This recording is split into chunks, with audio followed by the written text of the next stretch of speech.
Hello, welcome to Unit 5. We will talk about explanation. I'm quite sure that you are familiar with the word to explain, which means untuk menjelaskan. And I hope you're familiar with explanation. Let's have a look at the explanation text. Explanation is a factual genre used to explain the process involved in natural or social phenomena. Explanation text ini adalah sebuah jenis teks yang digunakan untuk menjelaskan proses yang tergabung dalam fenomena alam dan sosial. Since it is a process, you will see a kind of sequence. Jadi karena ini sebuah proses, teman-teman akan melihat adanya urutan. It answers the question why, what if, and how. Some sentences in this text use cause and effect relationship. For example, how a mountain erupts and how a precipitation process occurs. Okay, let's talk about the generic structure of an explanation text.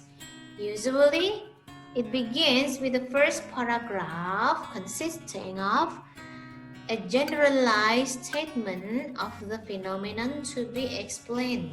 Jadi paragraf pertama itu isinya kira-kira adalah sebuah statement general tentang fenomena yang akan dijelaskan. The next, ada sebuah proses which is called sequenced explanation atau penjelasan yang berurutan. Ada sequenced explanation 1, sequenced explanation 2, sequenced explanation 3, and so on. The explanations consist of the details of how and why set out in a series of logical steps in paragraphs until the explanation is completed. Jadi isinya adalah detail-detail dari mengapa dan kenapa, bagaimana dan mengapa yang disusun dalam sebuah seri langkah-langkah logis dalam sebuah paragraf sampai explanation-nya itu selesai. Dan ditutup dengan sebuah conclusion atau simpulan, tapi this is optional ya. Let's have a look at the example. Okay, this is the example of an explanation text. How come tears come out of our eyes when we cry? Bagaimana air mata keluar dari mata kita ketika kita menangis? Let's have a look at the general statement. Ini statement generalnya ya. Awalannya begitu ya. Tears flow from our eyes when we cry. They contain chemicals and hormones produced by our bodies. Air mata keluar dari mata kita ketika kita menangis. Mereka, air mata itu ya, berisi zat dan hormon yang diproduksi oleh tubuh kita. Nah sekarang let's go to the process. Kenapa sih bisa ada air yang mengalir dari mata begitu ya? This is the sequenced explanation 1. When we become upset, our brains and bodies overreact and work overtime by producing chemicals and hormones.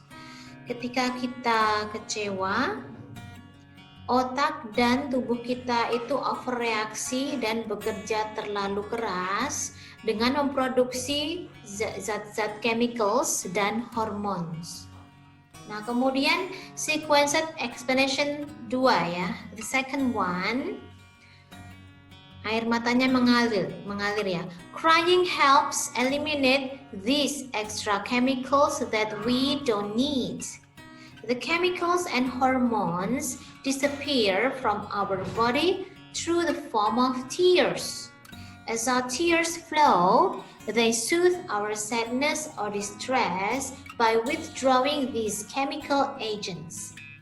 Jadi menangis membantu menghilangkan extra chemicals yang tidak kita butuhkan ini. Zat-zat chemicals dan hormon tadi menghilang, lenyap ya dari tubuh kita dalam bentuk air mata. Ketika air mata kita mengalir, segala jenis kesedihan dan kestresan itu pergi ya, karena zat-zat chemicals tadi pergi. Conclusion, that is why many people feel calmer or more refreshed after crying, because the tears get rid of these hormones that are produced when we are sad, happy, or distressed. Ya, ini kesimpulannya. Itulah mengapa banyak orang merasa lebih kalem ya, lebih tenang atau more refreshed, lebih segar setelah menangis. Karena air mata ini get rid of, membuang hormon-hormon yang diproduksi ketika kita sedih, bahagia atau stres ya. Bahagia tapi yang terlalu bahagia begitu ya.